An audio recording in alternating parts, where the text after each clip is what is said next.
अऊज़ु बिल्लाहि मिनश शैतानिर रजीम। बिस्मिल्लाहिर रहमानिर रहीम। अल्हम्दुलिल्लाहिल अव्वले बिला अव्वलिन काना क़ब्लहु वल आखिरे बिला आखिरिन यकूनु बअदहु।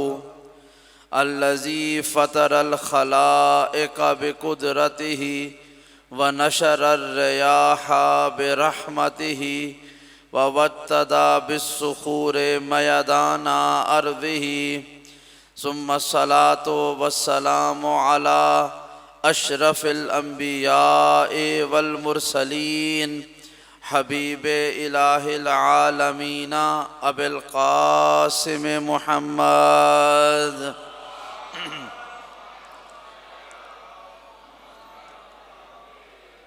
व अला अहले बैतिहि तय्यबीन अत्ताहिरीन अल-मासूमीन अल्लज़ीना अज़हबल्लाहु अन्हुमुर रिज्सा व तहरहुम तत्हीरा।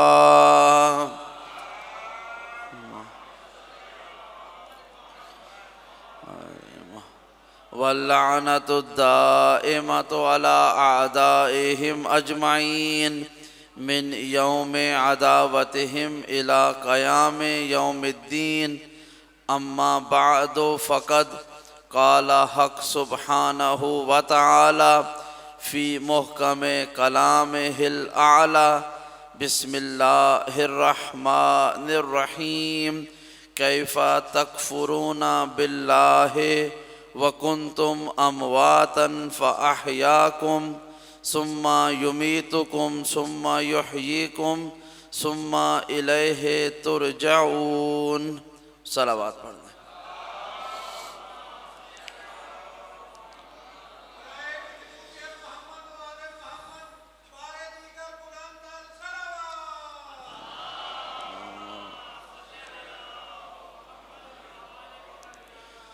मोहतरम और मुकर्रम सामईन किराम, अस्सलामु अलैकुम व रहमतुल्लाहि व बरकातुहू। या अली मदद।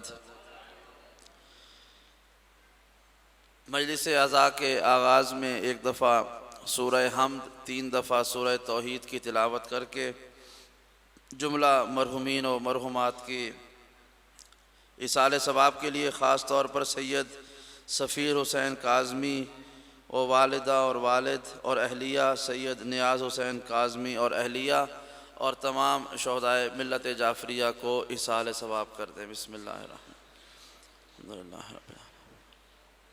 मालिकी यौमिद्दीन इय्याका नअबुदु इहदिनस सिरातल मुस्तक़ीम। बिस्मिल्लाहिर्रहमानिर्रहीम। वल्लाहु अहद अल्लाहुस समद लम यलिद क़ुल हुवल्लाहु अहद अल्लाहुस समद लम यलिद। बिस्मिल्लाहिर्रहमानिर्रहीम।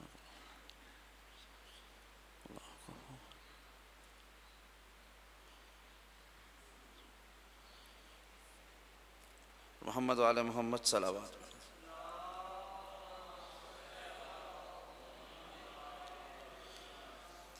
परवरदिगार ने अपनी हमेशा रहने वाली किताब कुरान मजीद में इरशाद फरमाया और इस आयत में परवरदिगार ने हमारी और आपकी ज़िंदगी और मौत के मुख्तलिफ़ मरहलों को ज़िक्र किया।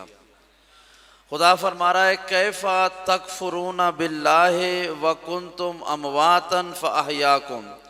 ए इंसानों, तुम अल्लाह का इनकार कैसे कर सकते हो हालांकि तुम मुर्दा थे, उसने तुम्हें ज़िंदा किया। फिर फरमाया कि सुम्मा युमीतुकुम, वो दोबारा तुम्हें मारेगा। सुम्मा युहयीकुम, फिर तुम्हें ज़िंदा करेगा। सुम्मा इलैहि तुरजाऊन, फिर तुम्हें वो अपनी बारगाह में हाजिर कर लेगा। ये खुदा ने इंसान की ज़िंदगी और मौत के मुख्तलिफ़ मरहलों को ज़िक्र किया। ये जो ज़िंदगी जिसमें अभी हम और आप जी रहे हैं, ये दूसरा मरहला है। इससे पहले के मरहले को अल्लाह ने मौत कहा है। जब हम नहीं थे अल्लाह ने कहा है तुम मुर्दा थे। कैफ़ा तकफुरूना बिल्लाहि व कुन्तुम अमवातन, तुम अल्लाह का इनकार कैसे करते हो हालांकि तुम मुर्दा थे, उसने तुम्हें जिंदा किया। यानी अल्लाह वो है कि जो अपने होने का सबूत इस बात से दे रहा है कि वो इस बात पर कादिर है कि वो एक मुर्दा को जिंदा कर दे। फिर दोबारा अगला जुमला है कि वो फिर सुम्मा युमीतुकुम, फिर वो इस बात पर भी कादिर है कि वो एक जिंदा को फिर मुर्दा कर दे। सुम्मा युहयीकुम, फिर वो इस बात पर दोबारा कुदरत रखता है कि तुम्हें मारे और फिर जिंदा करे। सुम्मा इलैहि तुरजाऊन, फिर वो तुम्हें अपनी बारगाह में अपने सामने पेश करे। तो अब अल्लाह के होने का सबूत इस आयत के जरिए ये मिलता है कि अल्लाह कह रहा है मैं वो हूँ जिसने पहले तुम्हें मुर्दा किया, फिर तुम्हें जिंदा करेगा, फिर तुम्हें मारेगा, फिर जिंदा करेगा और फिर तुम्हें अपने पास पेश करेगा। यानी वो जो जिंदगी हमने इससे पहले बसर की है, जब हम पैदा नहीं हुए थे अल्लाह ने कहा तुम मुर्दा थे, इस जिंदगी को कहा कि मैंने तुम्हें जिंदा किया। फिर जब मलकुल मौत आएगा हमारी रूह कब्ज करेगा, खुदा कह रहा है ये तुम्हारी दूसरी मौत होगी। फिर तुम्हें कब्र में जब सवाल का मौका आएगा फिर तुम्हें जिंदा करेगा और फिर कयामत के दिन तुम खुदा के सामने पेश होगे। यानी हमारी दो जिंदगियां हैं और दो मौतें हैं और दूसरी जिंदगी के बाद हमेशा रहने वाली जिंदगी है। तो अल्लाह अपने होने का सबूत हमारी जिंदगी और मौत के जरिए दे रहा है। अब जुमला सुनेंगे, कितना ताकतवर है ये इंसान जो जमीन पे हुकूमतें भी करता है, पहाड़ों को काट के रास्ते बनाता है, जंगलों को काट के घर बनाता है, वो कहीं जमीन से सोना चांदी निकालता है, कहीं से नमक और कोयला निकालता है, कभी वो बादलों पर और हवाओं पे सफर करता है। ये सारी ताकत इंसान के पास है, लेकिन अल्लाह कह रहा है ये सब ताकत तुम्हारे पास है, लेकिन मेरी ताकत देखना चाहो, मैं जब चाहूं तुम्हें जिंदा से मुर्दा कर दूं, मुर्दा से जिंदा कर दूं। यार तो अल्लाह वो है कि वो जब चाहे मुर्दा को जिंदा कर दे, जिंदा को मुर्दा कर दे। ये अल्लाह की ताकत का एक नमूना है। वो जब चाहे मुर्दा को जिंदा कर दे, जिंदा को मुर्दा कर दे। भाई उसने हमें पैदा करने से पहले हमसे इजाजत नहीं ली, हमसे पूछा नहीं कि तुम पैदा होना चाहते हो या नहीं, उसका दिल चाहा उसने पैदा कर दिया। फिर हमें मारने से पहले वो हमसे पूछता नहीं है कि बताओ तुम तैयार हो तुम्हें मौत आ जाए, कहा नहीं, जब उसका दिल चाहेगा वो हमें मार देगा। यानी वो इतना ताकतवर इंसान कि जो जमीन पर बादशाह बन के बैठता है, खुदा की एक मर्जी के मुकाबले में वो अपनी मर्जी नहीं ला सकता। वो जब चाहे जिंदा करे, जब चाहे मार दे। और इस पूरी कायनात में ये जो हजरत इंसान दुनिया के सामने कभी फिरौन बन के आता है, कभी नमरूद बन के आता है, कभी शद्दाद बन के आता है, और वो ये समझता है कि वो जमीन पे खुदाई का दावा कर लेगा, लोगों को कत्ल करता है, जुल्म करता है, ये सोच कर कि शायद वो हमेशा बाकी रहने वाला है। और जुमला सुनेंगे, मेरे और आपके मौला ने इंसान की हकीकत बताई कि याद रखो तुम आने से पहले इस जमीन पर नहीं थे, और जब तुम चले जाओगे कुछ अरसे के बाद ऐसे होगा जैसे कभी तुम यहां आए ही नहीं थे। अल्लाहु अकबर, या रसूल अल्लाह,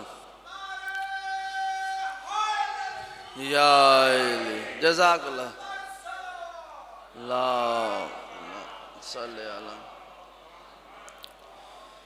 इमाम फरमाते हैं जब तुम नहीं थे, पैदा नहीं हुए थे, तुम्हारा कोई निशान नहीं था, तुम जब मर जाओगे तब भी ऐसे होगे जैसे तुम थे ही नहीं। हमसे पहले कितने लोग आए और कितने लोग चले गए। और इमाम का वो जुमला हमारे और आपके लिए कयामत तक के लिए एक उसूल अमल है। इमाम फरमाते हैं दुनिया के कब्रिस्तान ऐसे लोगों से भरे हुए हैं जो ये समझते थे कि दुनिया उनके बगैर चल नहीं सकती। कहा कब्रिस्तान भरे हुए हैं उन लोगों से जो ये समझते थे कि दुनिया उनके बगैर चल नहीं सकती। आज उनके जिस्म गल के जमीन में मिट्टी का हिस्सा बन गए हैं, लेकिन दुनिया वैसे ही चल रही है। तो खुदा की जात वो है कि जिसने अपने आप को किसी का पाबंद नहीं बनाया। खुदा ने अपने आप को किसी का मजबूर नहीं बनाया, इसलिए कि वो वहदहु ला शरीक है। उसने अपनी ज़ात में किसी को शरीक नहीं किया, अपने फैसलों में किसी को शरीक नहीं किया। अब एक जुमला सुने, परवरदिगार ने फरमाया इन्नमा अमरुहु इज़ा अरादा शयअन अन यकूल लहू कुन फयकून। खुदा वो है कि जब वो किसी शय का इरादा करता है तो उसे कहता है कुन हो जा, फयकून वो हो जाता है। यानी अल्लाह वो है कि जब वो किसी शय का इरादा करता है वो कहता है हो जा, फिर वो हो जाती है। ये अल्लाह का इरादा है जिसे अल्लाह लफ्ज़े कुन के जरिए पूरा कर देता है। जैसे ही कहता है कुन फयकून वो हो जाता है। अल्लाह को अपना इरादा पूरा करने के लिए सिर्फ इतनी देर चाहिए कि वो लफ्ज़ कुन कहे और वो पूरा हो जाए। और इसमें क्या है, वो मौत को ज़िंदगी में बदलता है, जिंदा को मुर्दा करता है, मुर्दा को जिंदा करता है। तवज्जो मेरी तरफ रखिएगा कि अल्लाह का इरादा सिर्फ लफ्ज़ कुन पर रुका हुआ है। वो कहता है कुन वो हो जाता है। और इसमें क्या है, वो जब चाहे मुर्दा को जिंदा कर दे, जिंदा को मुर्दा कर दे। अब हमारे सामने एक ऐसा मुशरिक आ गया कि जिसने कहा कि मैं खुदा को नहीं मानता। मैं कैसे मानूं कि खुदा इतनी जल्दी मुर्दा को जिंदा कर देता है, जिंदा को मुर्दा कर देता है। मुझे कोई सबूत दो तारीख में से कि खुदा के पास ये ताकत है। अब जुमला सुनिएगा, खुदा के पास ये ताकत है, इसको हम कैसे साबित करेंगे कि खुदा लफ्ज़ कुन कहे और जो मुर्दा हो वो जिंदा हो जाए, जो जिंदा हो वो मुर्दा हो जाए। तो भाई कोई ना कोई ऐसी मिसाल होनी चाहिए, कोई ना कोई ऐसा नमूना होना चाहिए जिसको हम दुनिया के सामने दिखाएं और ये साबित कर सकें कि अल्लाह के पास ये ताकत है कि वो जब चाहे जिंदा को मुर्दा करे, मुर्दा को जिंदा करे। तो हमें ढूंढते ढूंढते तारीख का एक वाकया मिल गया। एक मर्तबा मौलाए कायनात को कुछ लोगों ने इम्तिहान लेने के लिए, एक जवान था वो जिंदा था, उसे कहा कि हम मुर्दा बना के ले आते हैं, अली का मजाक बनाएंगे कि या अली इसका जनाजा पढ़ा दो। वो शख्स जिंदा था, लेकिन काफिरों ने कहा, मुनाफिकों ने कहा कि हम अली का मजाक बनाएंगे कि हम एक जिंदा को ले जाएंगे और कहेंगे अली जनाजा पढ़ा दो, और जब अली जनाजा पढ़ा रहे होंगे हम इशारा करेंगे, ये जिंदा उठ के बैठ जाएगा, नाउज़ुबिल्लाह अली का मजाक बनेगा। लेकिन उनको पता नहीं था कि अली उस जात का नाम है जो अल्लाह के इरादों की तर्जुमानी करने वाला है, जो अल्लाह के होने का सबूत देने वाला है। अब जैसे ही वो लोग एक जिंदा को जनाजे की सूरत में लेके आए, अली ने 3 दफा पूछा जनाजा पढ़ाऊं, जनाजा पढ़ाऊं, जनाजा पढ़ाऊं। उन्होंने कहा जनाजा पढ़ाओ। जैसे ही मेरे मौला की जबान पर आया अल्लाहुम्मा इन्ना हाज़िहिल मय्यत, क्या है परवरदिगार ये मुर्दा है। जैसे ही अली ने उस जिंदा को मुर्दा कहा, फिर वो जिंदा जिंदा ना रहा, मुर्दा हो गया।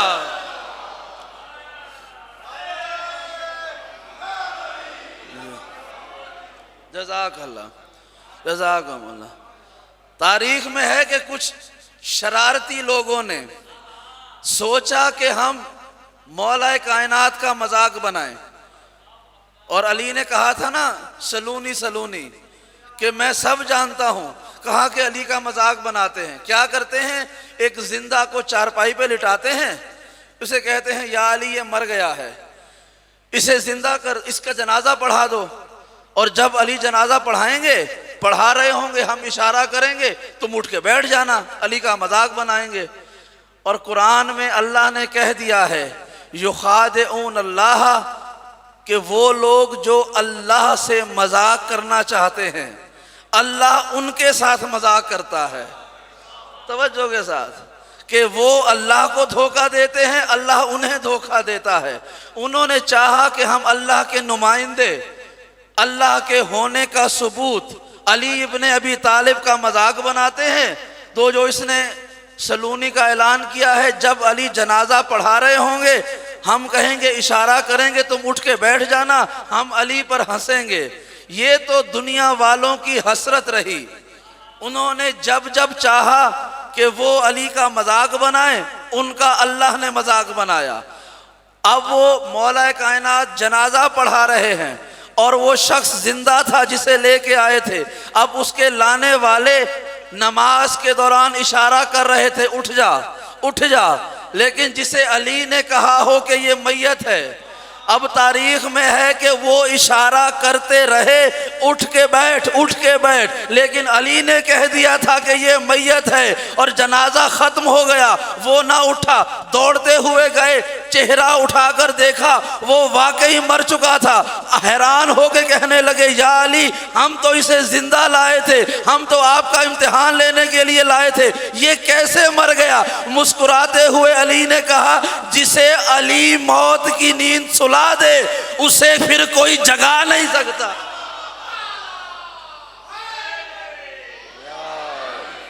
जज़ाकुमुल्लाह जज़ाकुमुल्लाह। जैसे अली सुला दे, अल्लाहुम्मा जज़ाकुमुल्लाह। जिसे अली सुला दे उसे फिर कोई उठा नहीं सकता। ये तो दुनिया की बदकिस्मती रही कि उसने हमारे मौला को इन छोटे छोटे मसलों में फंसा के रखा।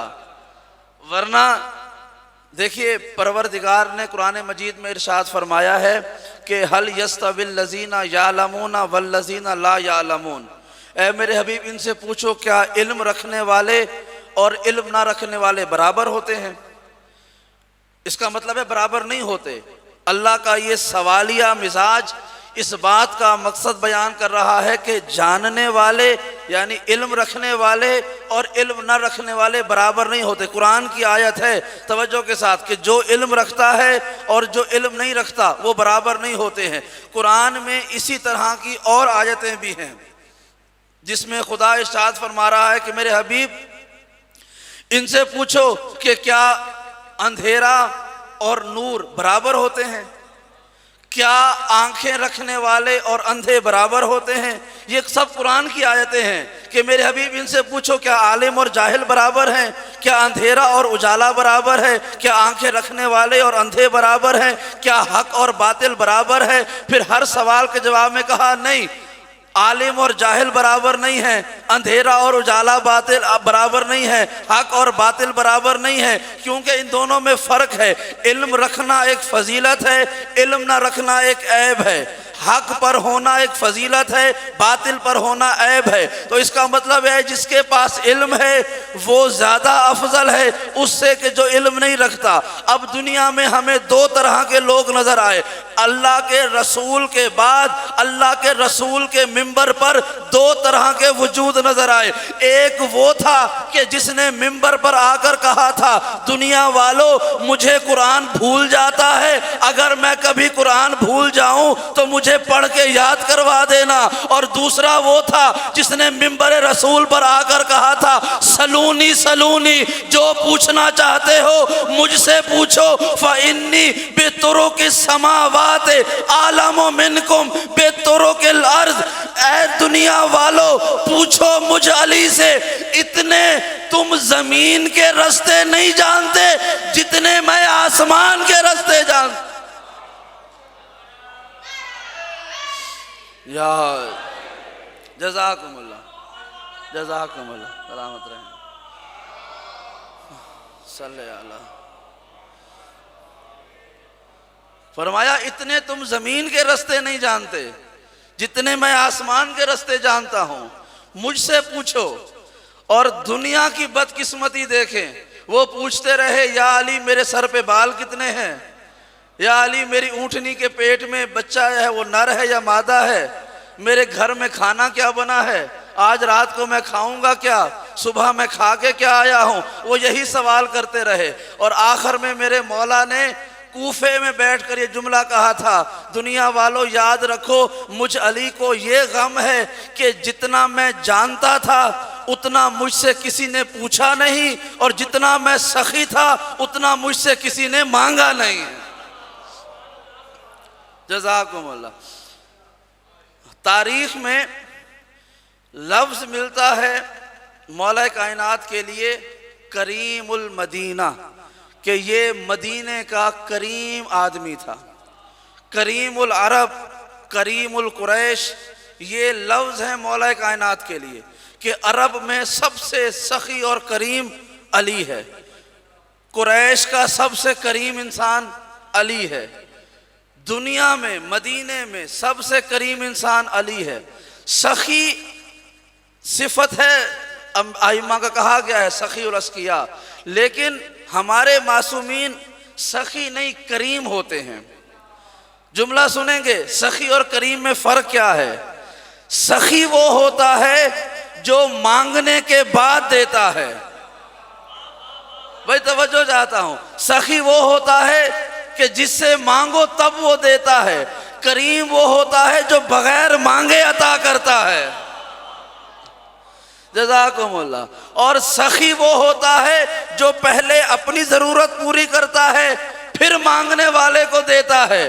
करीम वो होता है जो पहले मांगने वाले को देता है फिर अपनी ज़रूरत देता है। और सखी और करीम का फ़र्क ये है कि सखी वो है जिससे एक मांगो तो वो एक देता है, करीम वो होता है इससे एक मांगो वो 10 गुना देता है। जज़ाकुमुल्लाह। एक मांगो वो 10 गुना देता है। और अगर एक वाक़े की तरफ आपकी याद दहानी करवा दूं, एक मर्तबा मौला कायनात एक जंग से वापस तशरीफ ला रहे थे, एक जंग से वापस आ रहे थे, रास्ते में एक शख्स आया, उसने कहा या अली मैं सुबह से भूखा हूँ, मैंने सुबह से कुछ खाया नहीं है, लिहाजा मुझे एक रोटी दे दो। तवज्जो के साथ, मुझे एक रोटी दे दो, मैं सुबह से भूखा हूँ। मौला ने कहा इसको रोटी दे दो। साथियों ने कहा या अली रोटी एक गठरी के अंदर है। इमाम ने कहा इसे पूरी गठरी दे दो। तवज्जो के साथ, मौला इसे, इमाम ने कहा इसे पूरी गठरी दे दो। साथियों ने कहा मौला वो गठरी ऊंट के ऊपर है, ऊंट को बिठाएंगे फिर गठरी देंगे। इमाम ने कहा इसे ऊंट दे दो। तवज्जो, इसको ऊंट दे दो। उन्होंने कहा मौला वो ऊंट तो ऊंटों की कतार के अंदर है, 70 ऊंट लगे हुए हैं। इमाम ने कहा इसे पूरी ऊंटों की कतार दे दो। जज़ाकुमुल्लाह। भाई मांगी एक रोटी थी, कहा रोटी गठरी में है तो गठरी दे दो। कहा गठरी ऊंट पर है, कहा ऊंट दे दो। कहा ऊंट कतार के अंदर है, कहा 70 ऊंट दे दो। जब ये जुमला सुना तो फौरन से कंबर के हाथ में ऊंटों की महार थी, कंबर ने महार छोड़ दी, वो रस्सी छोड़ दी। लोगों ने कहा कंबर तूने रस्सी क्यों छोड़ दी है? कहा तुमने देखा नहीं वो शख्स एक रोटी मांगने आया था, मौला ने कहा रोटी दो, तुमने कहा गठरी में है। मौला ने कहा गठरी दे दो, तुमने कहा गठरी ऊंट के ऊपर है। मौला ने कहा ऊंट दे दो, तुमने कहा ऊंट कतार के अंदर है। मौला ने कहा कतार दे दो। अब तुम ये कहते कि मौला कतार कंबर के हाथ में है, अली कहते कंबर को भी साथ।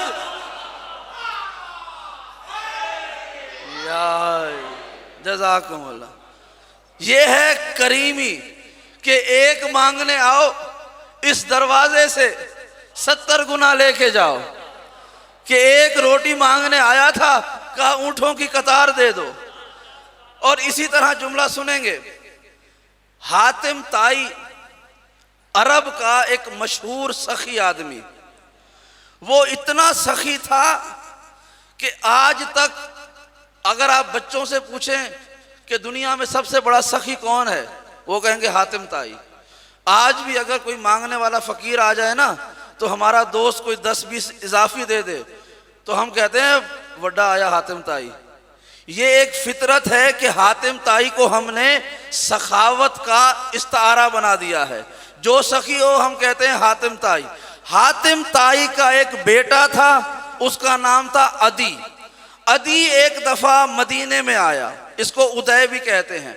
अदी बिन हातिम ताई मदीने में आया और उसने आके इमाम हसन मुज्तबा से मुलाकात की। ज़ाहिरी तौर पर बचपन का ज़माना था। इमाम हसन मुज्तबा से मुलाकात की और कहा कि हसन तुम मुझे जानते हो? इमाम ने कहवाया तू अपना तारुफ करवा। कहा मैं हातिम ताई का बेटा हूँ। इमाम ने कहा कौन हातिम? कहा मेरा बाप बहुत बड़ा सखी था। इमाम ने कहा कितना बड़ा सखी था? अदी बिन हातिम ताई ने कहा कि मेरा बाप इतना बड़ा सखी था कि वो उसका एक बहुत बड़ा घर था, उस घर के 40 दरवाजे थे। वो रोजाना सुबह बारी बारी वो सब दरवाजे खोल लेता। अगर एक मांगने वाला सुबह सवेरे पहले दरवाजे पर आता, मेरा बाप उसे खैरात देता।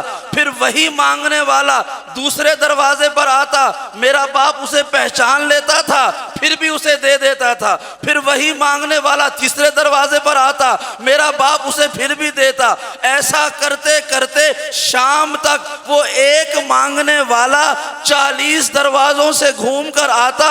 मेरा बाप इतना सखी था कि हर दफा उसे 40 दरवाजों से अता कर देता।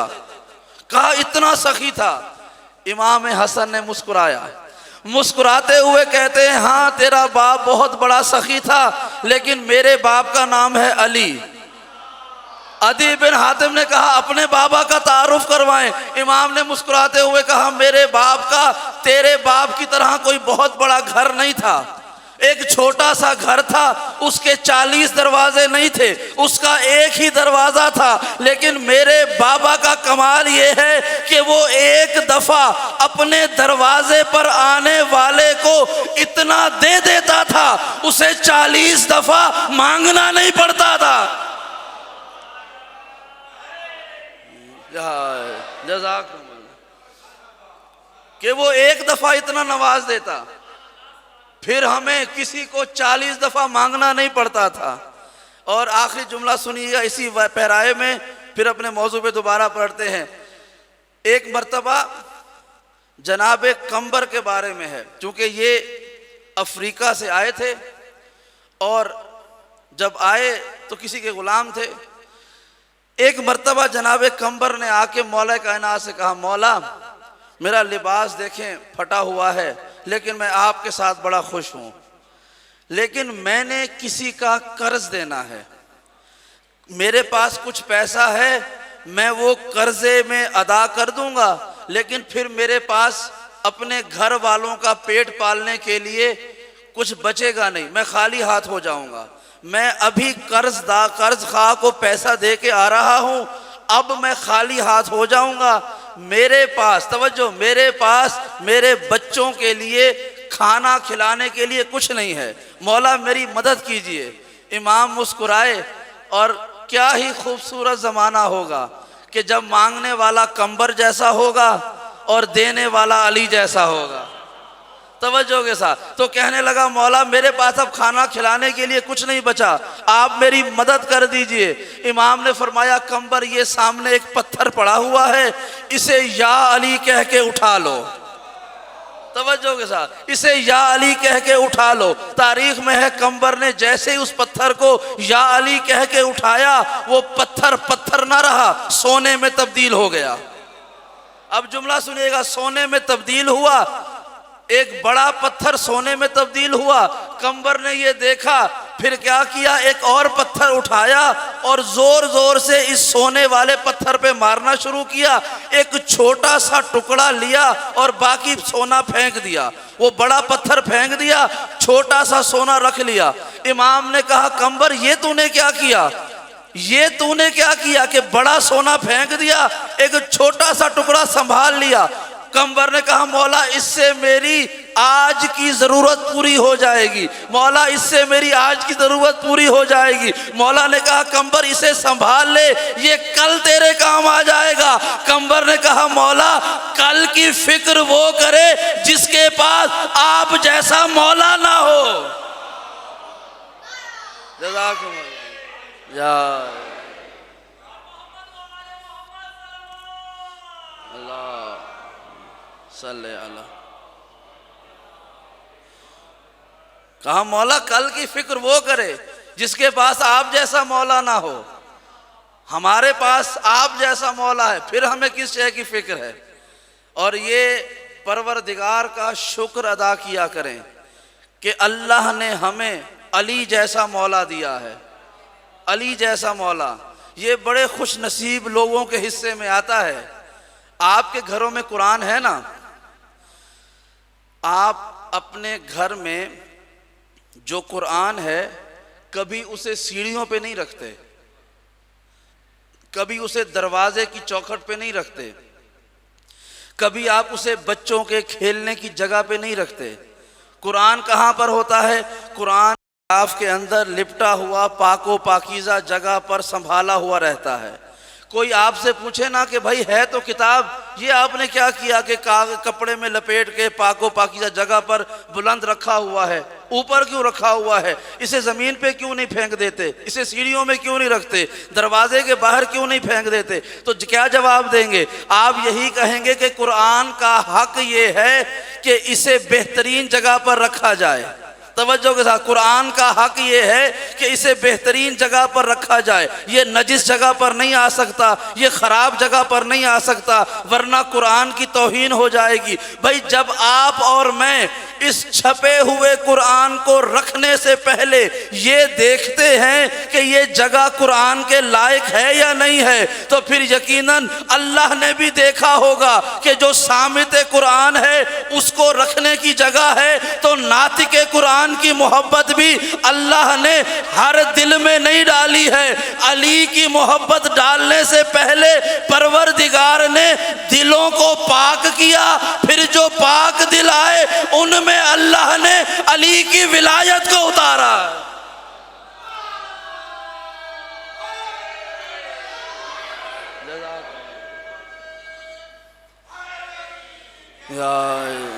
जज़ाकुमुल्लाह। क्योंकि ये पाको पाकीज़ा जगह है। भाई जब आप सलामत रहें, जब आप कुरान सामित को रखने से पहले देखते हैं ये जगह उसके शायान शान है या नहीं है, तो यकीनन अल्लाह ने भी देखा है कि नातिके कुरान की मोहब्बत जहाँ उतारी जाए वो दिल भी पाको पाकीज़ा होगा, और ऐसा पाको पाकीज़ा होगा कि दुनिया वाले चाह कर भी उस अली वाले के किरदार पर सवाल नहीं उठा सकते। एक जुमला कह दूँ, उसको तवज्जो के साथ सुनिएगा, मेरी सारी तकरीर भूल जाइएगा, ये जुमला याद रखिएगा। आपने देखा मक्के के काफिरों से लेकर बनी उमैया और बनी अब्बास, इन्होंने अहले बैते रसूल पर जुल्म करने में कोई कमी नहीं छोड़ी। तवज्जो के साथ, कोई कमी नहीं छोड़ी। इन्हें मारा गया, जिंदानों में डाला गया, जहर दिया गया, सब कुछ किया गया, लेकिन किसी दुश्मन को ये जुर्रत हासिल नहीं हुई कि वो हमारे किसी मौला के किरदार पर उंगली उठा सकता। भाई 70 साल तक मेरे और आपके मौला पर शाम के मिंबरों से सब्बो शितम होता रहा, लेकिन वो सारी दुश्मनियां जमल और सिफीन की निकाली गई, लेकिन किसी में ये जुर्रत नहीं हुई कि मेरे मौला के किरदार पर बात कर सकता। हसन मुजतबा से लेकर हसन अस्करी तक हर हुज्जत खुदा को अपने ज़माने में बदतरीन दुश्मनों का सामना करना पड़ा, लेकिन दुश्मनों ने कत्ल तो कर लिया, या यूं कहूं तलवार तो उठाई, लेकिन किरदार पे उंगली नहीं उठाई। क्योंकि तलवार उठाना बड़ा आसान है, किरदार पर उंगली उठाना आसान नहीं है। ये मैं जुमला कहूं कि आले मोहम्मद की निशानी ये है कि उनके लिबासों के ऊपर मट्टी के पैबंद तो मिल जाएंगे, किरदार के धब्बे नहीं मिलेंगे। किरदार का धब्बा, इसकी एक मिसाल दे दूं। ये मेरे सामने 300-400 लोग बैठे हुए हैं, आप लोग बैठे हैं, हो सकता है पर्दे में कहीं खवातीन भी बैठी हुई हों, अगर खवातीन का इंतज़ाम है तो खवातीन भी कहीं बैठी हुई होंगी, वरना मजलिसों में क्या होता है, हमारी माएँ बहनें बेटियां पर्दे में बैठी होती हैं।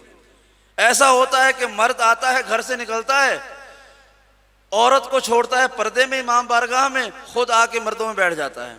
ऐसा ही होता है ना, औरतें पर्दे में बैठी होती हैं, मर्द यहाँ मर्दों में बैठे होते हैं।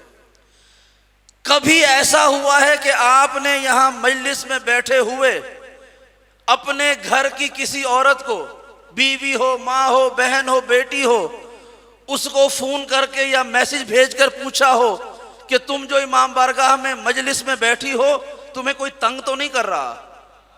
तवज्जो के साथ भाई, अगर ये बात समझ गए ना तो आपका आना और मेरा आना हासिल हो जाएगा। भाई कभी हमने अपने पर्दादार माओ, बहनों, बेटियों को ये सवाल नहीं पूछा मजलिस में, इमाम हुसैन के मजलिस में आकर, कि तुम्हें कोई तंग तो नहीं कर रहा, तुम्हें कोई तकलीफ तो नहीं हो रही है, कोई ऐसा तो नहीं कोई मर्द आ गया हो तुम्हें तंग करने के लिए? हमें पता है कि हमने उन्हें हुसैन की अमान में दिया है। भाई तवज्जो के साथ, हमने उन्हें हुसैन की अमान में दिया है। अब पर्दे में जो बैठी हैं तो हुसैन के घर में भी तो पर्दादार थी।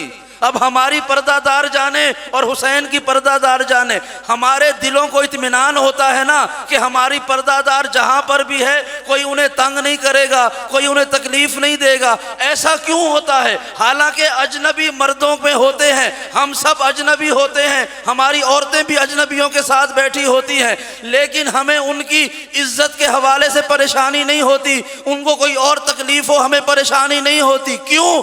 इसलिए कि हमें पता है हुसैन सिर्फ गैरतमंद इंसानों का इमाम है, गैरतमंदों का इमाम है हुसैन। और जो हुसैन के दरवाजे पर आ जाए फिर उसकी इज्जत भी हुसैन के जिम्मे है, उसका किरदार भी हुसैन के जिम्मे है। और यही मजलिस हुसैन का पैगाम है।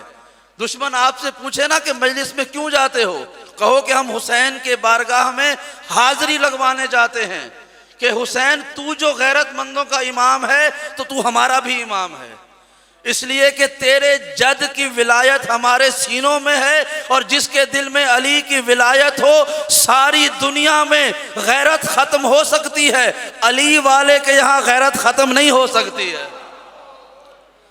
जज़ाकल्लाह। इसलिए कि सारी दुनिया की तारीख आप उठाकर देखें, आपको बड़े बड़े बादशाहों के जवाल नजर आएंगे। ऐसे बादशाह थे कि किसी ने सोचा नहीं था कि इनकी हुकूमत को भी जवाल आ सकता है। उनमें एक बादशाह बड़ा अच्छा था, उसका नाम था सुलेमान बिन दाऊद। ये अल्लाह का एक नबी था। ऐसी हुकूमत, आखिरी दो जुमले सुनिएगा। हजरत सुलेमान ने, कुरान मजीद की एक आयत है कि अल्लाह से दुआ मांगी। हमारे हजरत आदम से लेकर ईसा तक मुख्तलिफ अंबिया ने दुआएं मांगी हैं। कुरान ने लिखा है, किसी ने औलाद मांगा, किसी ने रिस्क मांगा, किसी ने सेहत मांगी, किसी की ज़बान में लुकनत थी, किसी का सीना कुशादा था, किसी ने वज़ीर मांगा, किसी ने आसमान से खाना मांगा, किसी ने दरिया से रास्ता मांगा। हर नबी ने अपनी अपनी ज़रूरत के तहत अल्लाह से दुआ मांगी और अल्लाह ने सबकी दुआ कबूल की। इन्हीं में एक नबी था जिसका नाम था सुलेमान। सबसे अनोखी दुआ मांगी। दुआ मांगते हुए कहा, रब्बे फिरली, परवरदिगार मुझ पे रहम फरमा, वहबली मुल्कन ला यंबगी ले अहदिम मिन बादी, मुझे ऐसी हुकूमत अता कर कि जो मेरे अलावा किसी और को ना मिले।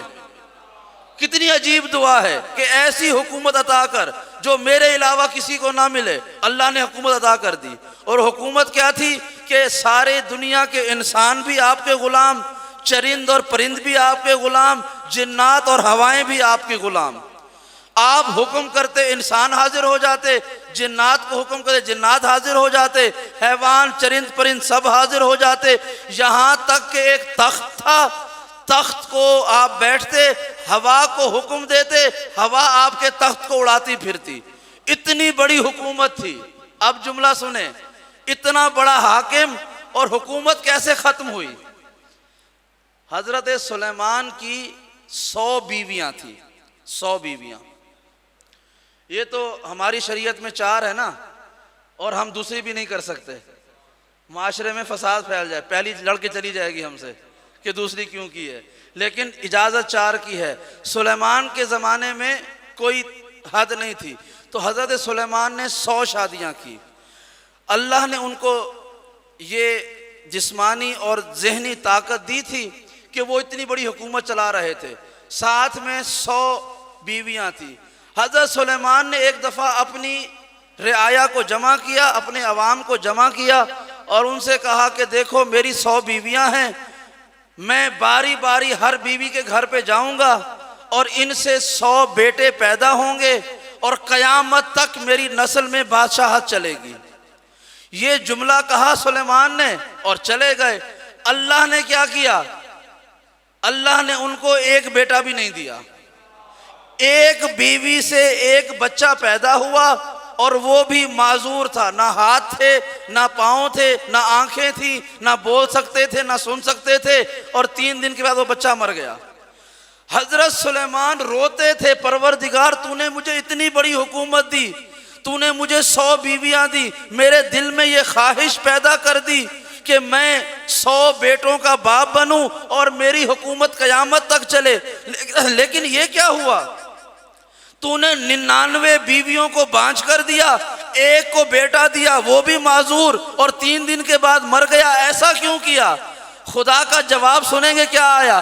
खुदा का जवाब आया कि जब सुलेमान तू अपने लोगों के सामने ये ऐलान कर रहा था ना कि मैं तुझे तू 100 बेटों का बाप होगा और क़यामत तक हुकूमत चलेगी, इसके बाद तूने इंशाअल्लाह नहीं कहा था।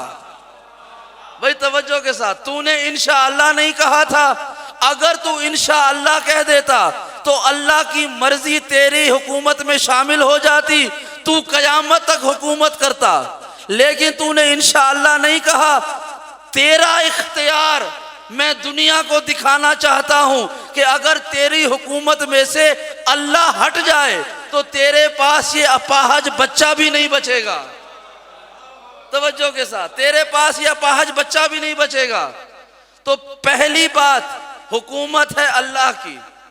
दूसरा जुमला सुने और आखिरी जुमला, इतना बड़ा नबी सुलेमान, हुक्म दिया जिन्नात को और इंसानों को कि मेरे लिए 3 बड़े बड़े महल बनाओ और मैं तुम्हें देखता रहूंगा। अब कुरान में और तारीख में वाक़या है, हज़रत सुलेमान अपने महल की छत पे चले गए, अपनी असा का सहारा लिया और उनकी आंखों के सामने इंसान और जिन मिलकर उनके लिए बहुत बड़ा महल बना रहे थे।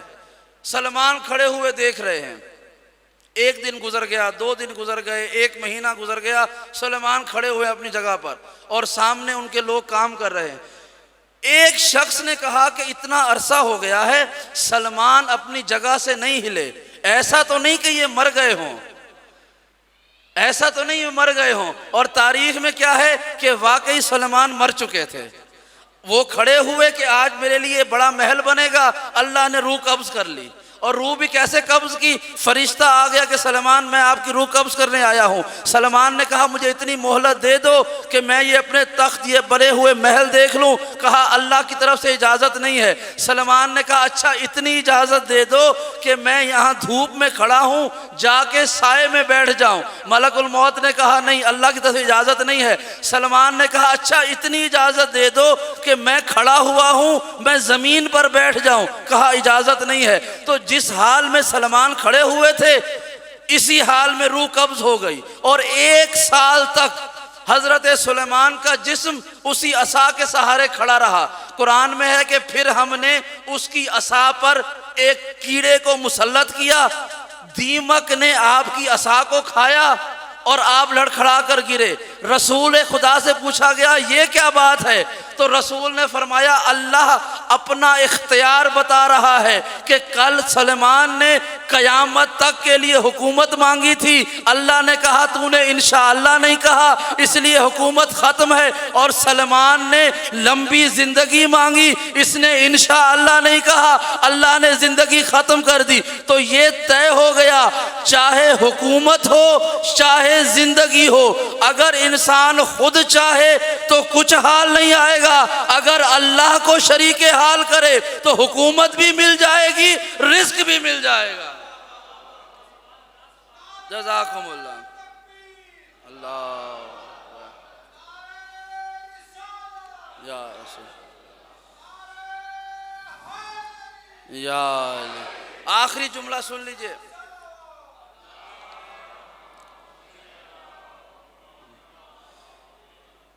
और आखिरी जुमला सुनिए, परवरदिगार आपका यहाँ आना और इस गुफ्तगू का सुनना अपनी बारगाह में कबूल फरमाए और हाजरीन को सिवाय अपने किसी का मोहताज ना बनाए। आखिरी जुमला सुन लिए, गुफ्तगू ख़त्म करने लगा हूँ। अल्लाह के रसूल ने अपनी ज़िंदगी में अपने बाद आने वाले 12 वारिसों का तज़किरा बार बार किया कि दुनिया वालों याद रखना, ये मेरे बाद हादी हैं, ये मेरे बाद रहनुमा हैं, तुम इनके पीछे चलो, कभी गुमराह नहीं होगे। बार बार जिक्र किया, लफ्ज़ बदल दिए, कभी मकाम बदल दिया, कभी तारुफ बदला, लेकिन बता कर गए कि मेरे बाद कौन आएगा।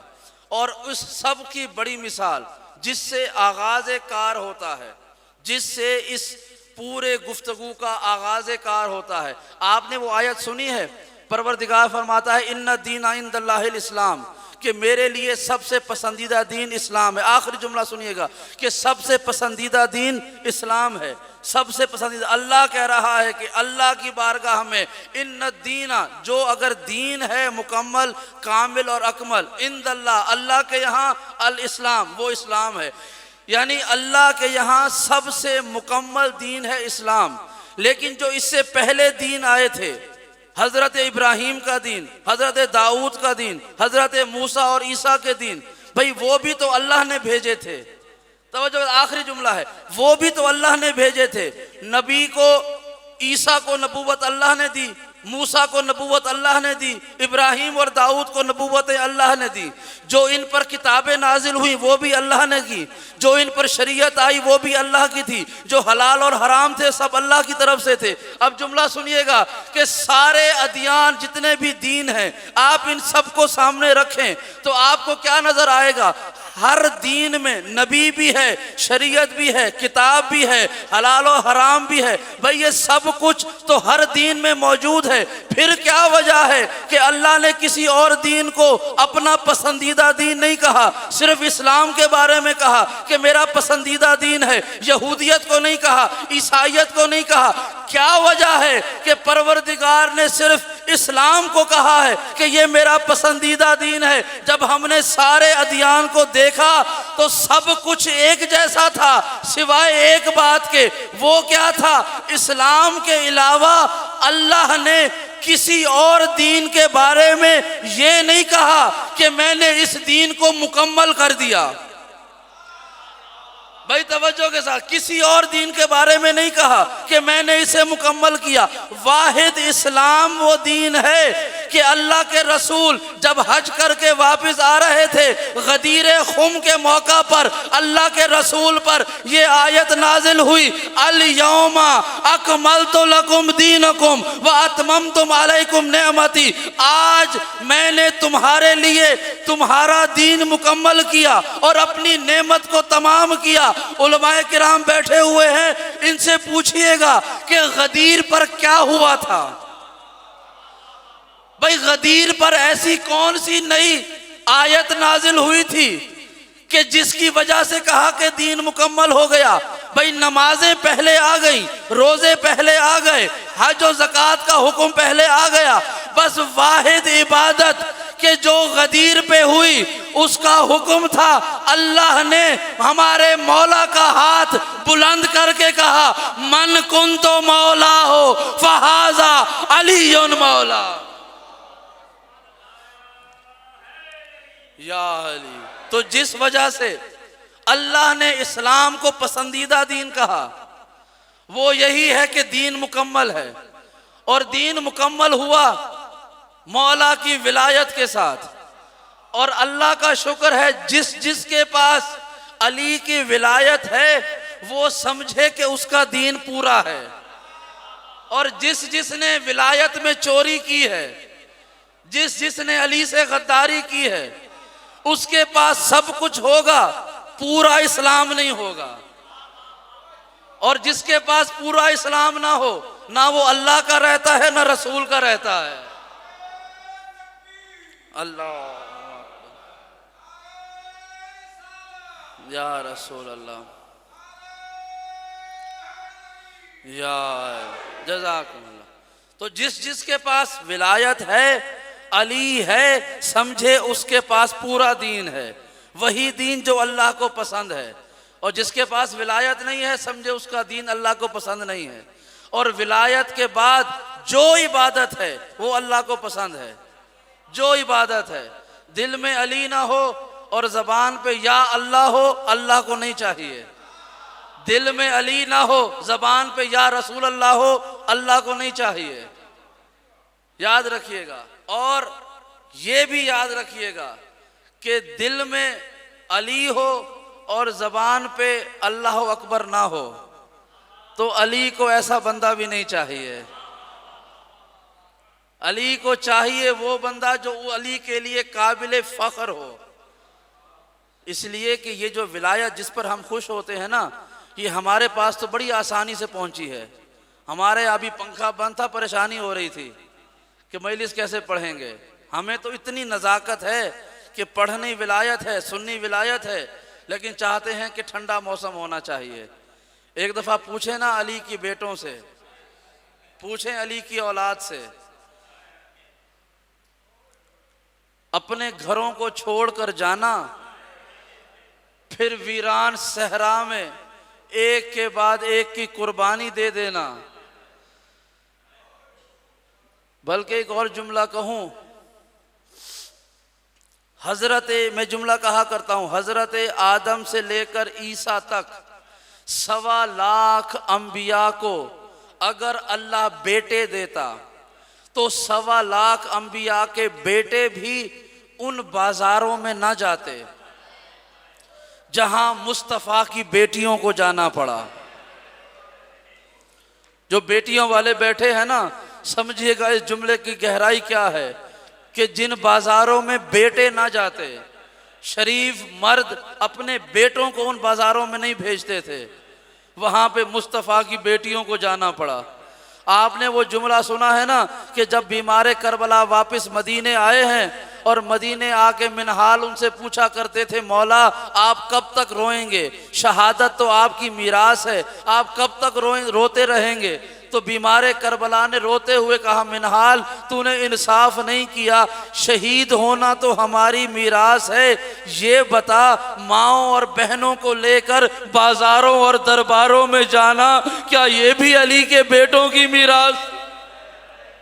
अजरुकुम अल्लाह, क्या ये भी हमारी मीरास थी? अदादारो सैयद सज्जाद रोते रहते थे ना, रोते रहते थे, गिरिया करते थे। तो एक मर्तबा किसी ने कहा, मौला सबसे ज्यादा तकलीफ कहाँ पहुंची, सबसे ज्यादा गम कहाँ आए? तो बीमार ने एक दफा नहीं, 2 दफा नहीं, कई दफा कहा, अशाम अशाम अशाम। जो लोग सैयद सज्जाद के साथ थे ना, वो ये एक जुमला कहा करते थे कि जब ये करबला से चला था ना, ये कड़ियल जवान था, लेकिन जब शाम के जिंदान में पहुंचा है ना, सज्जाद बूढ़ा हो चुका था। अजरुकुम अल्लाह। जब बीमारे करबला से पूछा गया ना, मौला शाम में ऐसा क्या हुआ कि आप शाम को याद कर कर के रोते हैं, तो बीमार कहने लगा, दुनिया वालों मैं इसलिए शाम को याद करके रोता हूं कि शाम के बाजारों में हमें कैदी बनाकर नहीं, हमें तमाशा बनाकर ले जाया गया, हमें तमाशा बनाकर ले जाया गया। बाजारों के मोड़ पर रोक रोक कर लोगों को जमा किया जाता, फिर इशारे करके बताया जाता, ये ज़हरा की बेटियां हैं, ये रसूल के बेटे। अजरुकुम अल्लाह, अजरुकुम अल्लाह। अदारो तारीख में है इस बाजार के मुश्किल मरहले। बस एक जुमला सुनिएगा, मुश्किल तरीन मरहले थे बाजार शाम के कि जिसने जवान और कड़ियल ज़ैनुल आबिदीन को बूढ़ा कर दिया था। तारीख में है एक मर्तबा ये कैदियों का काफिला शाम के एक बाजार से गुजरा, आगे नेज़ों पे रखे हुए सर थे और पीछे कैदी। एक औरत की कनीज़ों ने बताया कि कुछ अजीब कैदी आए हैं, जिनके लोग मर गए हैं उनके सर नेज़ों पर हैं, जो बच गए हैं वो कैद में हैं। वो औरत जल्दी जल्दी नीचे आई। उसने औरतों के दरमियान में जाकर पूछा, बीबियों तुम्हारी सरदार कौन है? कहा, ये जो सर झुकाए खड़ी है ये हमारी सरदार है। अब ये बीबी करीब हुई, करीब जाकर कहती है, ए कैदी औरत, मैंने रसूल की हदीस सुनी है कि जब कोई कैदी किसी के लिए दुआ करता है तो उसकी दुआ खुदा कबूल करता है। मेरी कुछ दुआएं हैं, मैं दुआ करूंगी, तू आमीन कह देना। मेरी दुआ है, तू आमीन कह देना। जब पहली दुआ की, अब दुआ सुनेंगे। पहली दुआ ये थी, उसने एक मर्तबा नेज़ों पे रखे हुए सर देखे, हजरत अली अकबर के सर को देखा। अली अकबर के सर को देख के कहने लगी, दुआ करो इस जवान का सर नेज़े पे देखने से पहले इसकी मां मर गई हो। अजरुकुम अल्लाह। दुआ करो कोई जवान की मां उसका ये हाल ना देखे। यहां सर झुकाए हुए उम्मे लैला की आवाज आई, अफसोस यही है अकबर की मां सारा रास्ता अकबर का सर नेज़े पे देखती रही। अजरुकुम अल्लाह। अदारो, इस खातून ने दूसरी दुआ की। दूसरी दुआ की, कहा, मदीने में मेरी आकाज़ादी रहती है, दुआ करो मरने से पहले मैं आकाज़ादी का दीदार कर लूं। और तीसरी दुआ सुनेंगे। तीसरी दुआ, हुसैन की 4 साला यतीमा को देखा।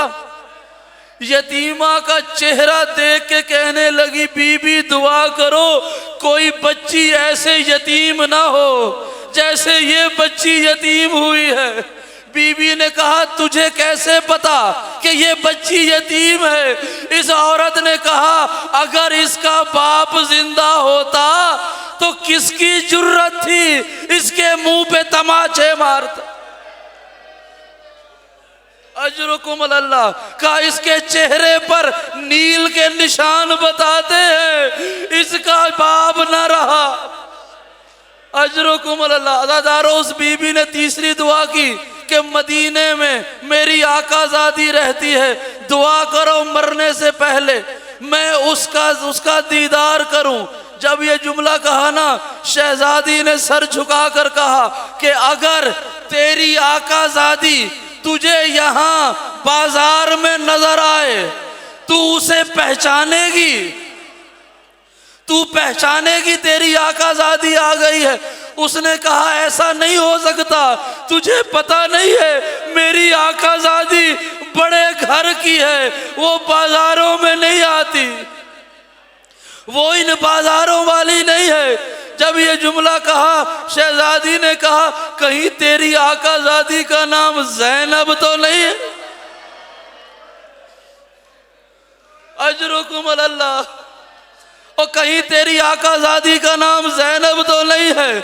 उसने आगे बढ़ के मुंह पे हाथ रखा कि ऐ कैदी औरत, तुझे क्या हो गया है? तू बाजार में अली की बेटी का नाम ले रही है। शहजादी ने रुख से बालों को हटाया, कहा, शीरी मुझे पहचान, और मैं अली की बेटी, ज़हरा की बेटी ज़ैनब कुबरा। अला लानतुल्लाह अलल कौमिज़ ज़ालिमीन व सयअलमुल लज़ीना